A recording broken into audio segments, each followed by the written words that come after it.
Pékin, au cœur de la cité interdite, une exposition exceptionnelle s'ouvre au public. Porcelaine, horloges, tapisseries, instruments astronomiques.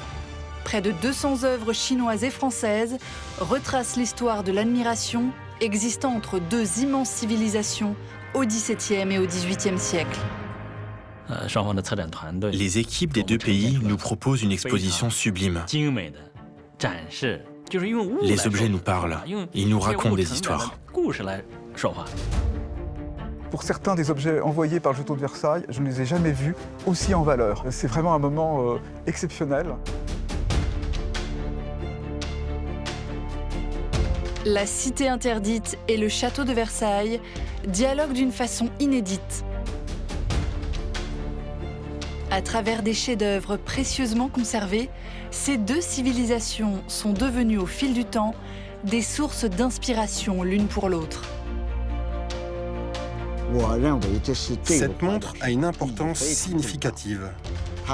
Elle a marqué une grande rencontre historique entre l'empereur Gangxi et le roi Louis XIV. Au XVIIe et XVIIIe siècle, la Chine et l'Europe vivent un véritable coup de foudre, un peu comme un premier amour.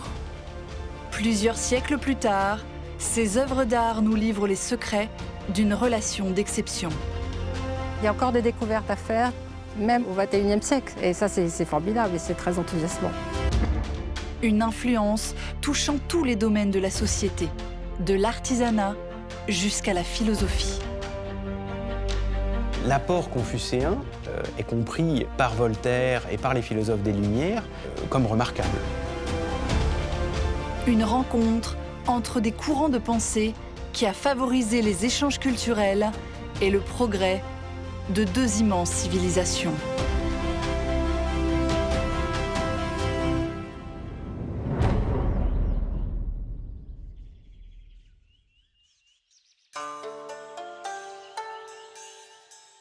Au cœur de la cité interdite, 4 mois avant l'exposition, Marie-Laure de Rochebrune, conservateur général au château de Versailles, et son équipe sont accueillis par Go Fuxang, conservateur au musée de la cité interdite.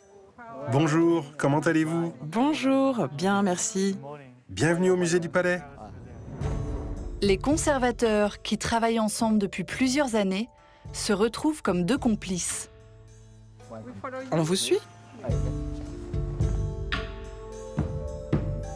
Ce rendez-vous a pour objectif de finaliser le choix des œuvres françaises et chinoises pour les faire dialoguer entre elles. Bienvenue Marie-Laure. Bienvenue à tous et merci d'être là. Marie-Laure de Rochebrune et Go Fuxang apportent chacun leurs compétences et sont tous les deux commissaires de l'exposition à venir. Voici les œuvres de notre collection, y compris les porcelaines. Je voudrais vous expliquer pourquoi, à Versailles, nous avons choisi celle-ci. En dévoilant les œuvres exceptionnelles de ces deux pays, l'exposition nous raconte l'incroyable récit de la rencontre artistique entre deux immenses civilisations. La civilisation chinoise, l'une des plus anciennes et des plus développées au monde. Lors de ses premiers contacts avec la France de Louis XIV, elle connaît une période de paix et de prospérité inédite. Au XVIIe siècle, la Chine était le pays le plus riche du monde. L'Europe, de son côté, n'avait pas encore commencé sa révolution industrielle. La Chine est l'un des premiers pays à entrer dans l'ère agraire. Au cœur de ce pays, la cité interdite. Un immense espace au centre de Pékin, constitué d'un millier de palais en bois des dynasties Ming et Qing.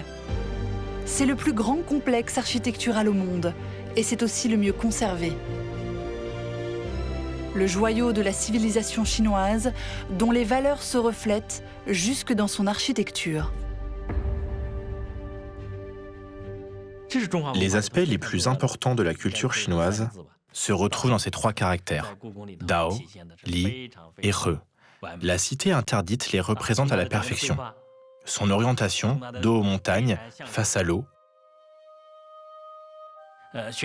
La position centrale du palais impérial et son aspect équilibré sont bien montrés à travers son architecture.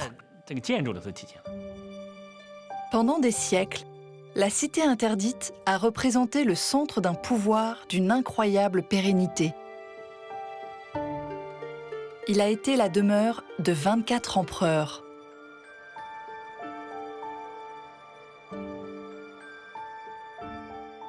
De la fin de sa construction en 1420 à aujourd'hui, 604 ans se sont écoulés. Le palais de la cité interdite a en réalité 500 ans d'histoire impériale. Il a vu passer 2 dynasties, Ming et Qing. C'était très rare que la dynastie suivante utilise le même palais que la précédente. La cité interdite représente 5000 ans de civilisation chinoise. Même si des contacts avec l'Asie ont été établis dès le XIIIe siècle par Marco Polo, c'est sous le règne de l'empereur Gangxi qu'une véritable relation naît entre l'Europe et la Chine, et plus particulièrement avec Louis XIV, qui règne sur la France depuis le château de Versailles.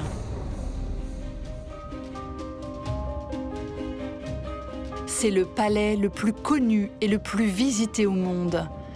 Derrière ces immenses fenêtres, l'une des plus belles galeries jamais conçues. La Galerie des Glaces.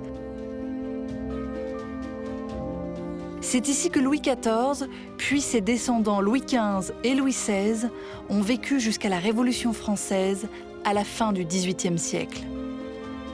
Le château de Versailles est une création principalement de Louis XIV qui en fait le centre du pouvoir en France en déployant un faste incroyable avec ce palais gigantesque prolongé par un parc, des fontaines. Enfin, c'est un lieu de représentation du pouvoir sans égal en Europe à l'époque, qui est fait aussi pour impressionner par sa richesse, ses dorures, la pompe de la cour de Louis XIV.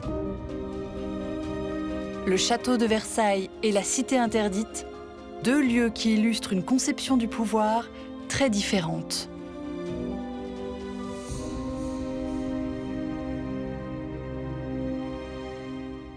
Là, il y a une dialectique très intéressante, avec un pouvoir rayonnant à Versailles qui se manifeste, qui montre sa grandeur et sa puissance. Et un pouvoir qui, à la cité interdite, est discret et confidentiel, où on protège le chef plus qu'on ne l'expose. Et donc il y a cette dialectique-là entre ces 2 manifestations du pouvoir central qui sont tout à fait différentes, mais que chacun observe avec intérêt. Louis XIV est fasciné par cette civilisation riche et développée qui exporte déjà de la porcelaine, de la soie et du thé. Il espère intéresser l'empereur Gangxi, qui règne à la même période en Chine, un homme cultivé et ouvert aux civilisations étrangères. Kangxi est resté au pouvoir pendant une longue période, plus de 60 ans, créant avec son fils et son petit-fils Qianlong l'ère des Ho-Qing. Il y a une vraie curiosité d'esprit chez Kangxi. Et l'empereur a des traits de caractère qui ressemblent à certains traits de caractère de Louis XIV. Cet intérêt pour la Chine prend un tournant décisif le 15 septembre 1684, lorsque Louis XIV reçoit à Versailles Shen Fuzhong, un jeune Chinois converti au christianisme. Ce dernier lui fait découvrir la culture de son pays. Une rencontre qui le marque. L'année d'après, en 1685, Louis XIV envoie une première mission de savants français en Chine, espérant nouer une relation diplomatique forte avec ce pays. Louis XIV va envoyer 6 jeunes jésuites en Chine, qu'on a appelés les mathématiciens du roi. Ça a été une réussite extraordinaire, puisque cette aventure a eu des suites jusqu'à la fin du XVIIIe siècle. Une lettre écrite par la propre main de Louis XIV à Gangxi prouve l'amitié qu'il lui porte en le qualifiant de très cher et bon ami et en projetant une nouvelle mission vers la Chine en 1688. Cette archive exceptionnelle fera partie des plus belles pièces de l'exposition à Pékin. Dans le tumulte d'une capitale de 21 millions d'habitants, la cité interdite accueille chaque jour une foule admirative. Les anciens palais impériaux abritent aujourd'hui l'un des plus grands musées au monde.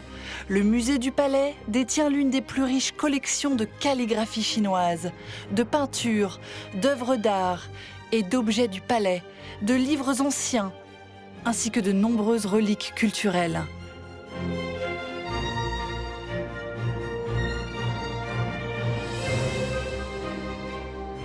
À côté de ces pavillons, le Palais de la Brillance littéraire accueillera dans quelques semaines l'exposition franco-chinoise. Elle est intitulée « La cité interdite et le château de Versailles, les échanges entre la Chine et la France au XVIIe et XVIIIe siècle ».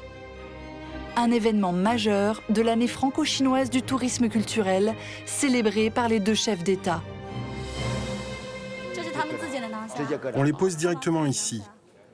Après, on ira chercher le reste directement dans l'entrepôt. Monsieur Teng, pourriez-vous bouger ce carton à côté? Il n'y a pas assez de place. En attendant l'arrivée des œuvres de Versailles, le conservateur Go Fugzang et ses équipes commencent la disposition des trésors appartenant à la Chine. Avec soin, ils trouvent ensemble la meilleure place pour chaque objet. Est-ce que la lumière du présentoir est suffisante? On n'allume pas la pièce? Parmi les œuvres disposées dans les vitrines, ces précieux instruments astronomiques français.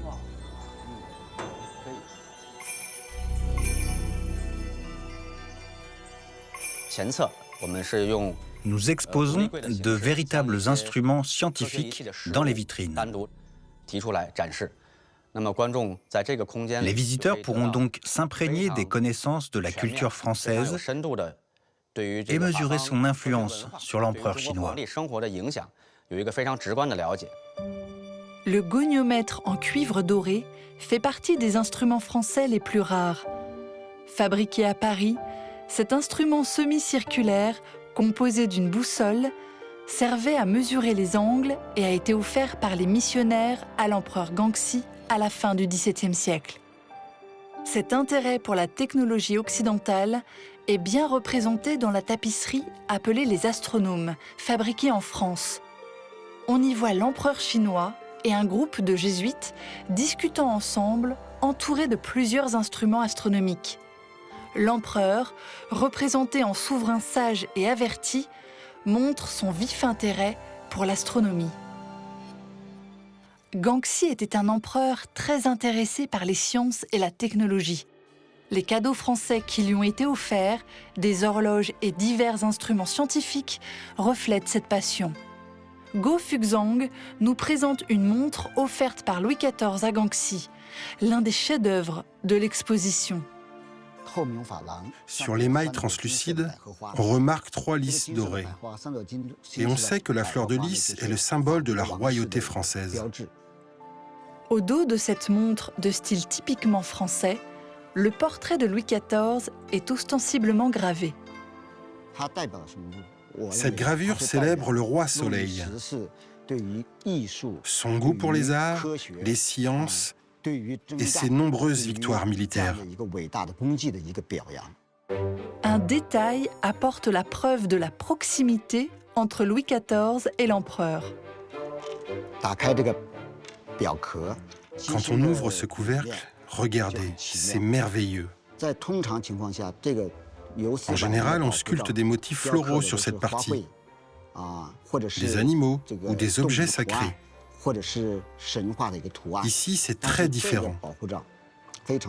On a gravé un dragon chinois traditionnel à 5 griffes. Le dragon doré à 5 griffes, symbole de l'empereur de Chine, est un signe fort d'admiration de la cour de France envers la cour chinoise, une réelle compréhension de sa culture. Cette montre a une importance significative. Elle a marqué une grande rencontre historique entre l'empereur Gangxi et le roi Louis XIV. Et cet événement majeur a ouvert un nouveau chapitre dans les relations sino-françaises. Des échanges entre les deux cours qui dureront 150 ans. Cette montre de poche est l'une des œuvres les plus marquantes de l'exposition. Un véritable témoin de la naissance de la grande amitié franco-chinoise. Dans les palais impériaux, l'horlogerie française occupait une place de choix, à la fois pour mesurer le temps et comme objet de décoration. Cette horloge en lac noir et bronze doré, fabriquée sous le règne de Louis XIV, représente l'excellence dans ce domaine. Présentant les caractéristiques des modèles français, elle s'adapte néanmoins au goût chinois. Les gravures d'origine sur le cadran ont été remplacées par des motifs floraux laqués. Si la Chine est fascinée par l'horlogerie française, Louis XIV, quant à lui, affectionne les œuvres chinoises comme cette petite coupe en jade blanc translucide, l'un des premiers objets chinois à figurer dans ses collections. La petite coupe reprend le motif du dragon, mais cette fois-ci positionnée sur les anses. Elle témoigne du prestige que l'on accorde au jade en Europe.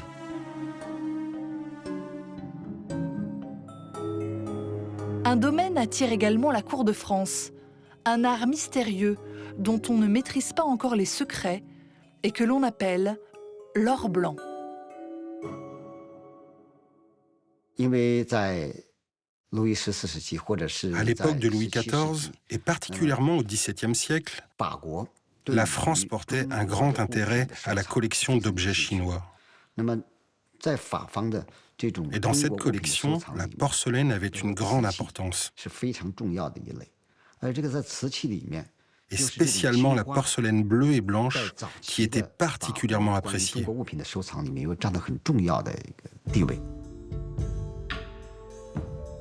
Cette porcelaine, notamment porcelaine blanche, qui a finalement beaucoup séduit par la pureté de son expression. Il y a cette forme de simplicité qui est extraordinairement puissante. Et cette porcelaine blanche a séduit beaucoup Louis XIV, sa cour, et au fond, les choses continuent aujourd'hui.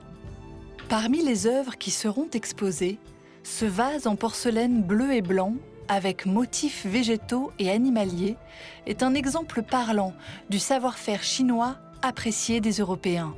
Produit à la fin de la dynastie des Ming et au début de celle des Qing, il présente les caractéristiques techniques des fours traditionnels de cette époque.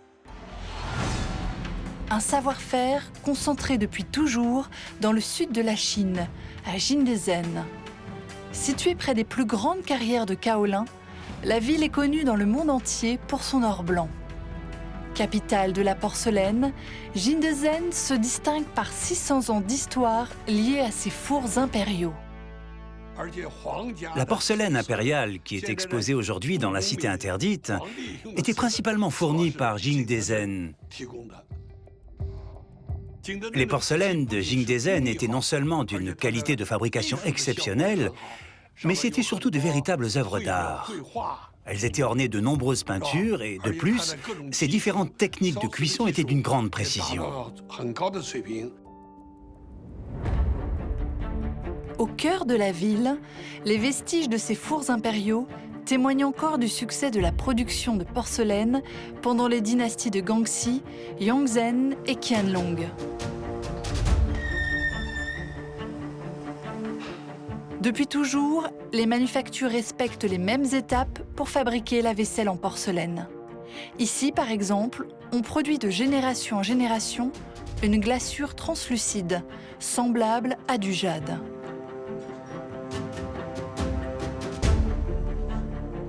Je suis l'héritière du patrimoine culturel immatériel de la technique Linglong. Au sein de ma famille, cette formule a été transmise il y a longtemps et maintenant elle est entre mes mains. Ici, l'artisanat rencontre le grand art, l'une des plus belles expressions de la civilisation chinoise. La porcelaine Linglong est très difficile à réaliser depuis l'Antiquité. Une combinaison de techniques de sculpture, mais aussi d'émaillage et de cuisson. 3 compétences extraordinaires à l'origine d'une porcelaine particulièrement délicate. La porcelaine Linglong, issue d'un savoir-faire ancestral, est l'une des 4 céramiques traditionnelles les plus célèbres de Jingdezhen. Ses couleurs emblématiques lui ont donné son nom. Porcelaine Linglong bleue et blanche, Une technique qui séduit les Européens dès le XVIIIe siècle. Ces éléments de la culture traditionnelle chinoise sont repris par les artistes d'aujourd'hui. Dans la lignée d'une célèbre famille de peintres sur porcelaine, présente depuis un siècle à Jingdezhen, Zhui Yaiyu fait évoluer cette tradition artistique. Dans ses œuvres, les motifs de la culture chinoise véhiculent des valeurs positives et favorisent la communication avec les civilisations lointaines. Sur cette œuvre, la peinture représente des raisins. Dans l'art chinois, cela pourrait être résumé par le terme fructueux, c'est-à-dire une récolte abondante et des échanges amicaux. Il y a aussi la représentation d'une fleur de lotus. C'est un motif traditionnel. Et Hua, fleur de lotus, signifie l'harmonie qui apporte le bonheur et la richesse. Ce vase raconte une histoire chinoise et contribue aux échanges amicaux avec d'autres pays.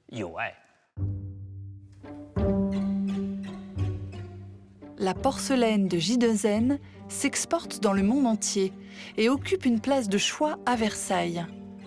Louis XIV s'en est même inspiré dans la conception d'un bâtiment. En 1670, il fait construire un petit édifice à l'écart du château pour abriter ses amours clandestines. Appelé le Trianon de porcelaine, il est décoré de ces vases bleus et blancs sur sa façade. Si le bâtiment n'existe plus aujourd'hui, ces vestiges ont été retrouvés et seront exposés pour l'occasion à Pékin. Cette passion se transmet de génération en génération à la cour de France. Au XVIIIe siècle, Louis XV commande à Jingdezhen un service de table entier frappé aux armoiries royales françaises. Une nouvelle façon de rendre hommage à cet art venu d'Asie. Ce plat, il appartient à un grand ensemble, un service de porcelaine commandé par Louis XV en Chine. Donc on a envoyé en Chine des dessins, des pièces que l'on voulait voir figurer dans le service, et surtout le dessin des armes de France qui ornent le centre de toutes les pièces. Il s'agit du premier service en porcelaine chinoise réalisé pour la cour de France.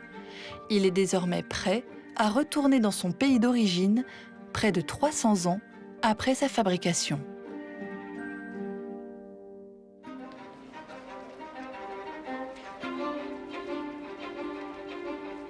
Un mois avant le début de l'exposition, le château de Versailles est en effervescence. Aujourd'hui, les œuvres s'apprêtent à partir pour l'exposition de Pékin. Je vois, est-ce qu'on peut descendre plus bas? D'accord. Sinon, je fais une découpe sur la mousse du dessus? Ouais, c'est la mousse du dessus. Okay. Parce que, tu vois? Ça dépasse. Voilà. La mission du jour est d'emballer pour leur transport ces œuvres à la valeur inestimable.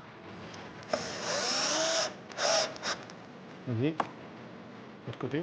Sous les yeux de Louis XIV, cette préparation a lieu dans cette pièce tenue secrète, les réserves du château. Là, je suis à 14h30, donc je ramène vers toi un peu. Les gestes sont lents et sûrs, une opération millimétrée. 15h30. On essaie d'être précis. Les emballages sont faits sur mesure pour éviter que l'objet ne bouge pendant le transport. On va essayer de choisir des points où deux mousses vont venir se réunir après la découpe, de telle sorte qu'elle est tenue en guillotine pour qu'elle ne bouge pas. Ce tabouret de jardin traditionnel chinois, transformé en vase, nécessite plus de précision dans ce travail à cause de la forme de ses anses. Une monture en bronze doré exceptionnelle, l'une des œuvres les plus attendues de l'exposition. Tu tiens le banc? Oui. Le problème de ce vase, c'est que tu as les petites boules. Voilà. Donc on aurait aimé se caler au milieu, mais au milieu, tu as les têtes de lion. Voilà, justement. Je peux faire une entaille là et dégager là pour que quand ça va descendre, ça ne touche pas. OK. Là, ça marche? Oui. Voilà. Donc là, on va procéder à l'habillage, c'est-à-dire qu'on va mettre un matériau type plastique. ce qui va venir éviter l'abrasion de la mousse sur l'œuvre et éviter les altérations.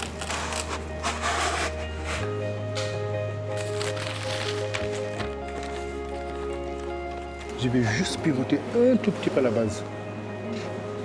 Non, ça bouge pas. Ça bouge pas? Ah, c'est bien. Là, c'est bon, c'est bon. Quelqu'un est derrière? Oui, je suis derrière. D'accord. Vas-y, vas-y, pousse.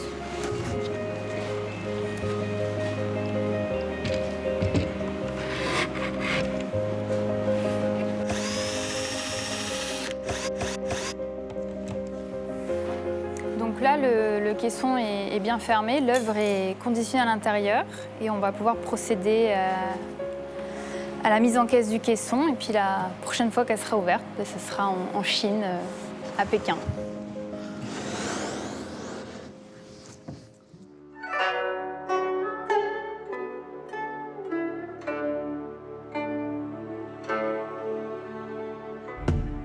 Au cœur de la cité interdite, à quelques semaines de l'ouverture de l'exposition, les équipes s'affairent en attendant l'arrivée des œuvres françaises. Cet événement clôt plusieurs années de recherche et de préparation. Grâce aux œuvres les plus représentatives des deux cultures, aux résultats de recherches poussées et à une meilleure façon de penser l'espace, on a conçu une exposition qui dévoile au monde entier la richesse des échanges sino-français. Après avoir parcouru 8000 km, les œuvres françaises arrivent enfin dans la salle d'exposition. Le personnel sur place déballe et vérifie l'état des objets. Ça, vous aviez vu le petit... Là aussi, j'imagine que vous l'avez vu, ça. Oui. Ouais. Le fameux tabouret de jardin se trouve entre les mains de Marie-Laure de Rochebrune. La commissaire française de l'exposition l'inspecte minutieusement. On vérifie l'état de l'objet pour être sûr que pendant le voyage, il n'y a pas eu de problème, pas eu de soucis. C'est de la porcelaine chinoise, mais ornée de montures en bronze doré. Et le meilleur instrument pour enlever la poussière, c'est un petit pinceau comme celui-ci. Pose-le là, face au panneau explicatif. C'est un des premiers objets qu'on va installer.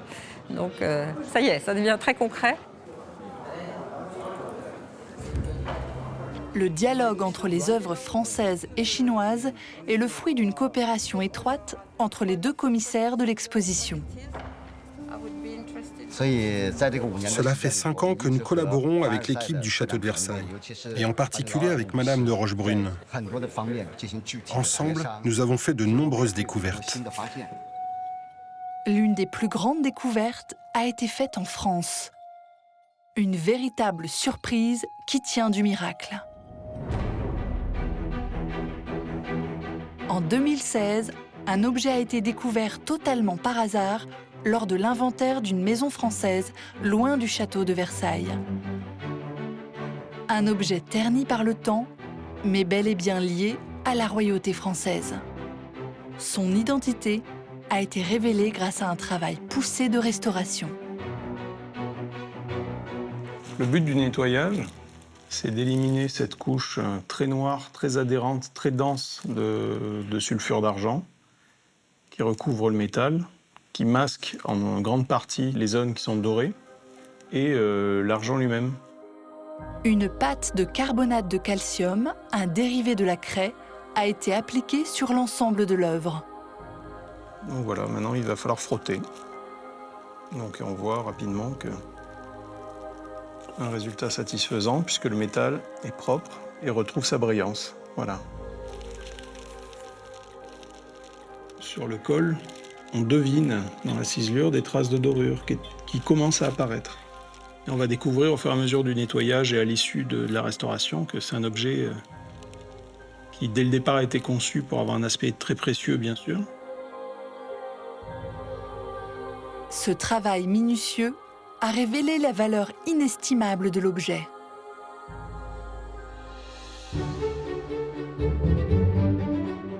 Conservé aujourd'hui au château de Versailles, l'objet nous est exceptionnellement dévoilé à l'endroit exact où il a été offert à Louis XIV. Cette petite verseuse, vous voyez, qui a une anse en forme de bambou et un bec verseur très allongé, qui est rehaussé de vermeil, d'or, et qui présente plusieurs compartiments. Et sur chaque compartiment, on a des animaux, des insectes, des papillons, des oiseaux, en argent appliqué, recouverts d'or. Il s'agit d'un cadeau offert à Louis XIV par les ambassadeurs du Siam, l'actuelle Thaïlande, lors de leur visite au Roi Soleil le 1er septembre 1686. Bien qu'il s'agisse d'un cadeau d'une délégation siamoise, ce pot en argent doré vient de Chine. C'est l'une des premières pièces d'argenterie exportées de la région de Lingnan. Elle présente de beaux éléments chinois, des fleurs de prunier, du bambou et d'autres motifs sculptés sur la surface du pot. Apparemment, il ne s'agit pas d'une théière, mais le mystère de sa fonction initiale n'a pas encore été élucidé. On connaît tellement peu de choses des cadeaux du Siam que c'est extraordinaire d'avoir trouvé cet objet. C'est des grands moments qui sont des vraies récompenses, parce qu'il y a encore des découvertes à faire, même au XXIe siècle. Et ça, c'est formidable et c'est très enthousiasmant, en réalité.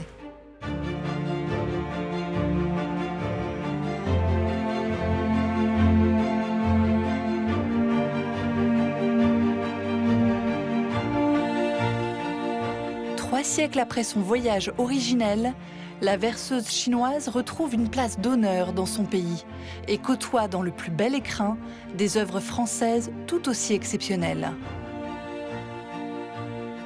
La scénographie tient un rôle important dans la narration de cette incroyable amitié franco-chinoise. Pour cette exposition, nous avons relevé deux grands défis. D'abord, comment présenter au public des œuvres anciennes françaises et chinoises aux caractéristiques très différentes. Tout cela harmonieusement et dans un espace limité. Deuxièmement, comment bien raconter cette histoire sino-française. Nous avons utilisé un ton rouge pour les murs. La couleur rouge unifie l'espace créé et permet de faire ressortir les œuvres. Nous leur permettons de dialoguer entre elles, de communiquer et de raconter leur histoire. Go Fuxiang nous présente l'une des œuvres les plus représentatives de ce dialogue, une théière en or émaillé. Cette théière au chrysanthème de la période de l'empereur Qianlong, elle paraît très chinoise. Mais en réalité, cet objet est entièrement fabriqué en France. C'est une découverte importante dans cette exposition. Pendant la dynastie des Qing, la famille impériale avait commandé une série d'objets fabriqués sur mesure en France. À elle seule, cette petite théière témoigne de la richesse des échanges entre les deux pays. En respectant l'ordre impérial de Qianlong, les artisans de Guangdong dessinaient les motifs floraux. Puis ceux-ci étaient transportés par bateau vers la France. Ensuite, des artisans français fabriquaient les pièces. À la fin, les objets finalisés étaient réexpédiés à la cour chinoise. C'est pour cette raison que l'on peut y voir la signature d'un maître ouvrier français très célèbre de l'époque, Joseph Cotto. La signature de Joseph Cotto, l'un des plus célèbres artisans français, au dos d'une théière, représente en Chine le comble de l'élégance. Au XVIIIe siècle, le savoir-faire français est admiré de la cour chinoise, même dans les domaines où elle règne depuis toujours. À l'image de ces deux vases français déjà placés dans les vitrines, deux vases colorés, au décor de paysannerie subtile, acquis par la Chine à cette époque. C'est en fait Louis XV qui mène la France sur le chemin de l'excellence dans ce domaine. Sous le règne de Louis XV, grâce à l'insistance du ministre Bertin, le père d'Entrecolle finit par envoyer à Paris du kaolin qui est analysé par le chimiste Réaumur, et on se met à chercher sur tout le territoire français du kaolin. Le kaolin est découvert en France en 1768. Un nouveau chapitre s'ouvre alors dans les relations avec la Chine. Dans une manufacture royale spécialisée, Louis XV développe un art envié du monde entier.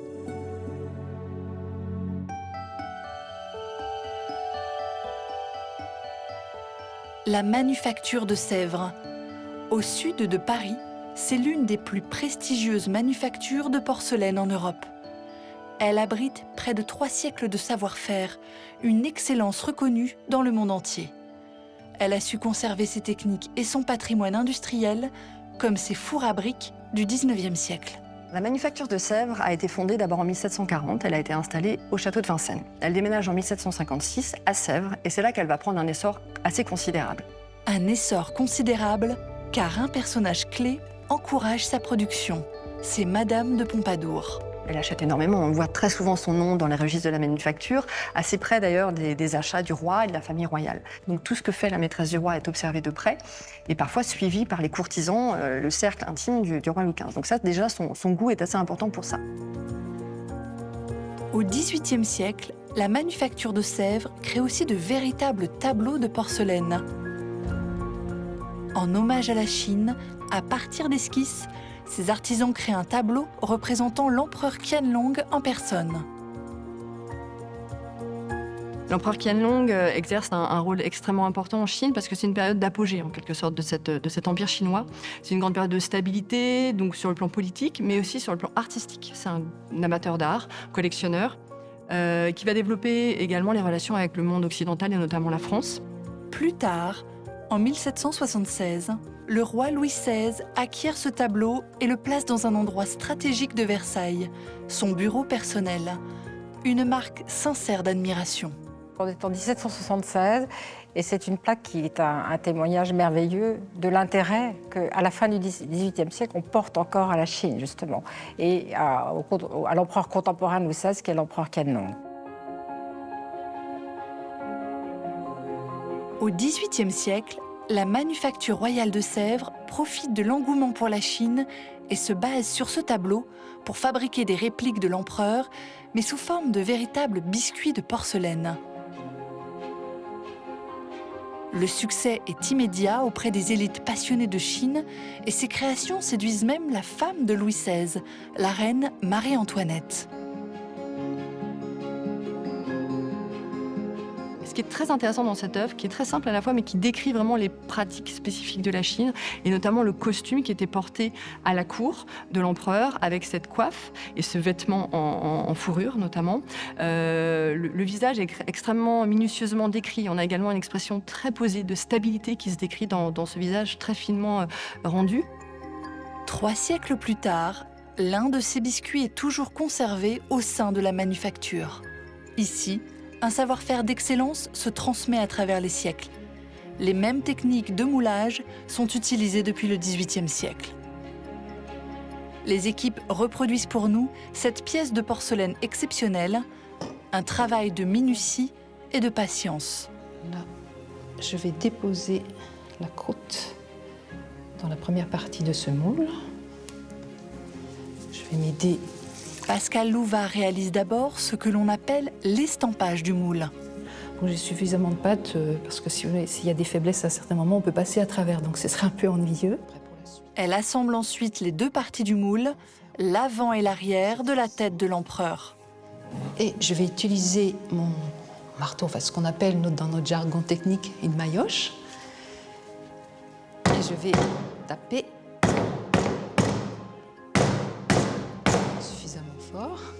Les sous-pièces sont ensuite enlevées une à une, laissant enfin apparaître le biscuit.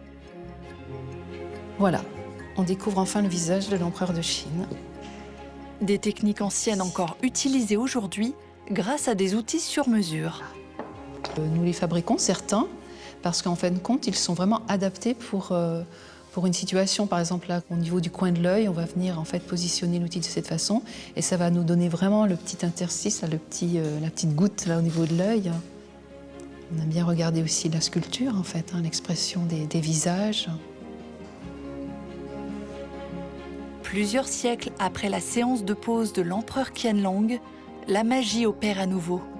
À elle seule, cette œuvre d'art devient ainsi le témoin culturel et historique de cette civilisation lointaine.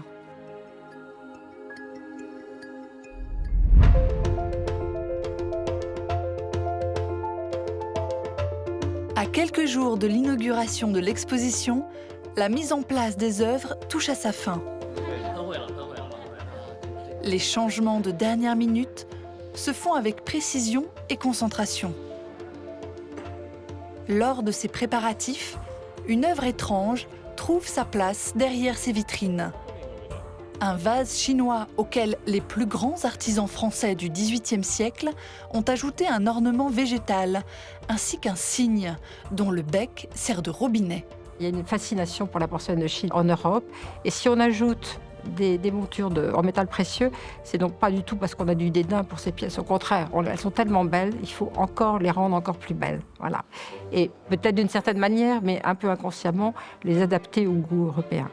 Dans le Paris du XVIIIe siècle, les fondeurs parisiens se font une spécialité de rajouter ces montures aux objets les plus raffinés dans un style appelé rocaille, admiré dans le monde entier. Le style rocaille, né en France au début du règne de Louis XV, on pourrait le caractériser par une recherche de l'application de la nature à travers des motifs de rocaille, de conques, de coquillages, de volutes. Une écrevisse surplombe le couvercle cerclé de feuillages en bronze doré. Le raffinement de cette pièce est exceptionnel.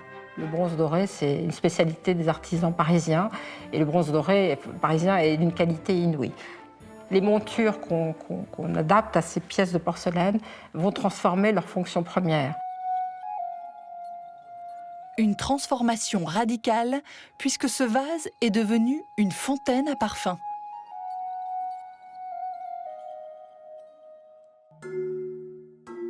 D'autres œuvres de l'exposition ont été modifiées, parfois des siècles après leur fabrication. C'est le cas d'un vase redécouvert à Paris, au sein du musée Guimet, le musée des arts asiatiques de la capitale. Aidée par le conservateur du château de Versailles, Vincent Bastien, Claire Dellery a mené une véritable enquête pour retrouver ce vase d'une hauteur et d'une couleur rares. Donc c'est une pièce vraiment exceptionnelle du point de vue chinois, déjà parce qu'elle est complète, elle n'est pas brisée. Donc déjà l'état de conservation est exceptionnel. Et en plus, en fait, c'est une pièce qui date de la dynastie des Ming, du XVIe siècle. Et ça, vraiment, on se demande comment ce type de pièce a pu arriver en Europe et comment l'aristocratie française a pu les obtenir. Mais l'état de conservation est très bon et la couleur est splendide. Ce fond vert olive foncé, c'est ce que les amateurs du XVIIIe siècle recherchaient absolument. Ça. Le céladon, c'était une de leurs passions. Tout à fait. Oui. Ouais. C'est très rare dans les cabinets du XVIIIe siècle. D'accord. Ouais. Vous voyez, le décor est extrêmement raffiné. Ici, c'est un décor de pivoine. Même du point de vue chinois, c'est une pièce de qualité exceptionnelle. Et vraiment, quand on voit ça, on se dit que l'aristocratie française avait des pièces d'une qualité incroyable. Sa présentation à la Cité interdite de Pékin, voilà, il va retrouver son pédigré et il va pouvoir être admiré pendant quelque temps par un très grand nombre de visiteurs. Une autre passion chinoise saisit la France du XVIIIe siècle. C'est la décoration murale inspirée de ce pays lointain.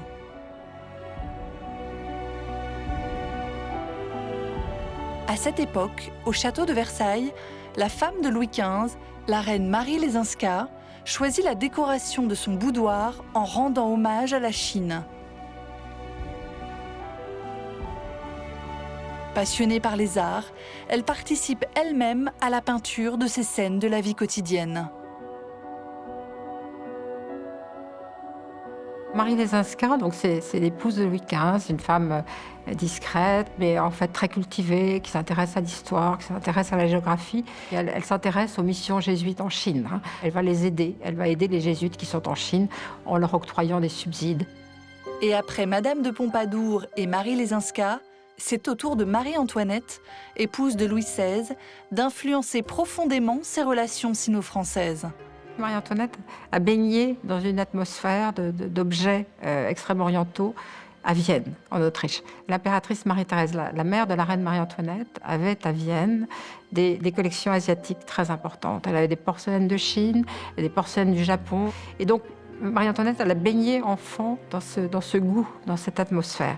Et elle va le développer lorsqu'elle deviendra reine. L'influence de la Chine se retrouve au Petit Trianon. Marie-Antoinette commande en 1776 le dessin du nouveau tracé des jardins du Petit Trianon. Il y a l'installation d'un jeu de bagues et à travers ce jeu de bagues, c'est un voyage dans toute la Chine. Un manège de style chinois dans lequel des dragons sculptés étaient chevauchés par les participants. Une ode à l'exotisme d'une culture lointaine. Retour au cœur de la cité interdite. L'exposition à venir fera la part belle aux écrits de Confucius, l'un des plus grands penseurs que la Chine ait connu et qui influença la France du XVIIIe siècle. On l'a présenté comme peut-être le premier philosophe de Chine, mais il est bien plus que philosophe. Il a eu une activité évidemment de grand penseur, mais il a eu aussi une activité de ministre, il a été éditeur, éducateur, il a formé une école. Autrement dit, Confucius, philosophiquement, il invente la culture. Au XVIIIe siècle, les philosophes français sont séduits par la pensée de Confucius. En pleine remise en question du christianisme, ils tentent de refonder les principes de la civilisation européenne. Chez Voltaire, Confucius est présenté, d'ailleurs je crois que chez Diderot également, il est présenté comme quelqu'un qui suit le commandement de la raison et non pas le commandement de la foi. L'apport confucéen est compris par Voltaire et par les philosophes des Lumières comme remarquable. Voltaire pensait que Confucius n'était pas un dieu, mais c'était bien un philosophe. Il guidait principalement la vie des Chinois par la raison. Cette influence a entre autres permis à l'Europe de sortir du Moyen-Âge pendant le mouvement des Lumières. La pensée chinoise est arrivée en France par Confucius. On ne peut pas véritablement parler d'influence, mais de rencontre. C'est un élément de la pensée chinoise qui, en un sens, plaît à la pensée française. Lorsque la version latine de Confucius Sinarum Philosophus est publiée à Paris en 1687, de nombreux intellectuels français découvrent ce courant de pensée et ce pays lointain à la civilisation millénaire. Ces concepts de bienveillance et de réciprocité retiennent l'attention des philosophes français. Agir avec les autres comme on le ferait pour soi-même devient une inspiration profonde dans un mouvement de pensée qui tend à l'égalité entre les hommes. Au cœur de la cité interdite, l'un des événements les plus importants organisés par le musée du Palais est enfin prêt. À l'issue de plusieurs années de collaboration, l'exposition présentant 2 siècles d'échanges artistiques sino-français s'ouvre enfin au public. Pendant 3 mois, des milliers de visiteurs pourront découvrir près de 200 chefs-d'œuvre des 2 cultures. Un hommage à 2 civilisations glorieuses placées en miroir l'une de l'autre. Depuis 400 ans, nous entretenons une longue amitié. Une amitié qui réchauffe toujours le cœur des Chinois et des Français. S'il n'y avait pas eu d'échange culturel, nous ne saurions pas comment était le monde de l'époque. S'il n'y avait jamais eu d'échange, la civilisation et la culture auraient sans doute disparu. Elles auraient perdu en vitalité. 2 civilisations si éloignées l'une de l'autre, 2 façons de penser le monde qui se sont rencontrées par le biais d'échanges artistiques et intellectuels majeurs. Je pense que ce lien perdurera toujours parce que nous sommes des vieilles civilisations, mais avec des proximités. Au fond, nous avons des choses à apprendre les uns des autres, puisque nos bases culturelles sont très différentes. Aujourd'hui, nous voudrions dire aux visiteurs qu'il y a des différences entre les cultures, c'est certain. Mais nous recherchons un terrain d'entente tout en préservant les divergences. Nous nous respectons, nous nous comprenons et nous cherchons à être dans l'harmonie. L'exposition célèbre également les 60 ans de la reprise des relations diplomatiques entre les 2 pays. Un anniversaire significatif pour les 2 peuples. Le 27 janvier 1964, le général Charles de Gaulle, président de la France à l'époque, liait officiellement son pays à cet État qu'il qualifiait de plus ancien que l'histoire. Et je pense que quand il analysait le monde, il voyait que la Chine avait ces deux forces pour avancer sur ses deux jambes, la grandeur et l'histoire. Grande histoire, grande civilisation, plus de 5000 ans. Depuis cette main tendue, les échanges artistiques entre les deux pays ne se sont jamais autant développés. Ces beaux échanges, pour nous aujourd'hui, à une époque de changement profond, jamais vu depuis un siècle, sont très importants. Nous ouvrons ainsi notre porte de plus en plus. Nous avons beaucoup appris de l'histoire et elle nous inspire.